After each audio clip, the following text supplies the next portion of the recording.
శ్రీమాత్రే నమః. శ్రీ దక్షిణామూర్తయే నమః.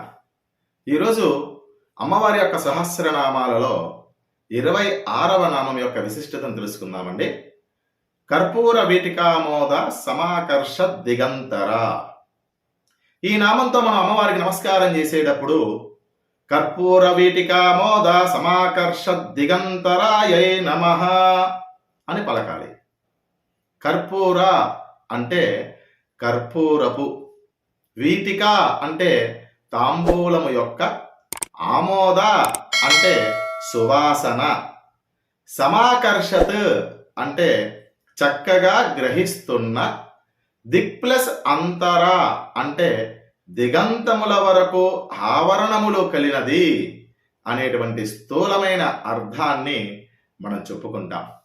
ఇక ఈ నామం యొక్క విశిష్టమైనటువంటి అర్థానికి వస్తే, ఈ నామంలో అమ్మవారి యొక్క తాంబూల చర్వణం ఎలా ఉంటుందో దాని గురించి చెప్పబడిందండి. తాంబూల చర్వణం కూడా చతుషష్ఠి కళల్లో ఒకటి.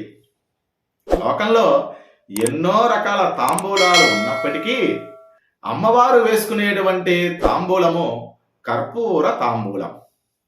ఈ కర్పూర తాంబూలంలో ఏలకులు, లవంగాలు, పచ్చకర్పూరం, కస్తూరి, కుంకుమ పువ్వు, జాజికాయ, జాపత్రి, వక్కలు, చలవ మిరియాలు, కవిరి, కాచు, తమలపాకులు మొదలైనటువంటివన్నీ కూడా విశిష్టమైనటువంటి పదార్థాలు ఉంటాయి. వీటిని అమ్మవారు తాంబూలంగా వేసుకున్నప్పుడు వచ్చినటువంటి పరిమళం దిగంతరాల వరకు విస్తరిస్తూ ఉంటుందట. కర్పూరం స్వచ్ఛంగా, తెల్లగా, నిర్మలంగా, తేలికగా ఉంటుంది.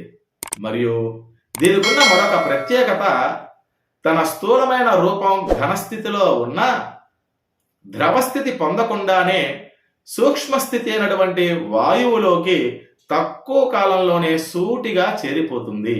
అది కర్పూరానికి ఉన్నటువంటి ప్రత్యేకత. అలానే స్థూల లోకంలో ఉండే వారి నుండి వారి యొక్క సూక్ష్మ శరీరం వేరే తక్కువ కాలంలోనే సూక్ష్మలోకాల్లో విహరించడానికి అనుభూతి పరంగాను ఈ కర్పూరం దోహదపడుతుంది. ఇంకను ఈ తాంబూల చర్వణం వల్ల పళ్ళకి గట్టిదనం, తిన్నటువంటి ఆహారం జీర్ణమవ్వడం, నోరు ఎర్రగా మారి అందం, పరిమళంతో పాటు ఆహ్లాదాన్ని కూడా కలిగిస్తుంది.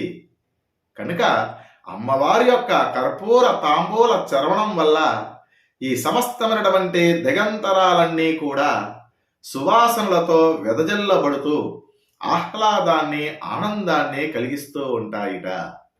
కాబట్టి అమ్మవారి నాలుకని ఈ సాధన చేసేటువంటి ఉపాసకులు అనుస్వారంతో న్యాసం చేస్తారు. స్వస్తి. మరొక నామ విశేషంతో మళ్ళీ కలుస్తాను.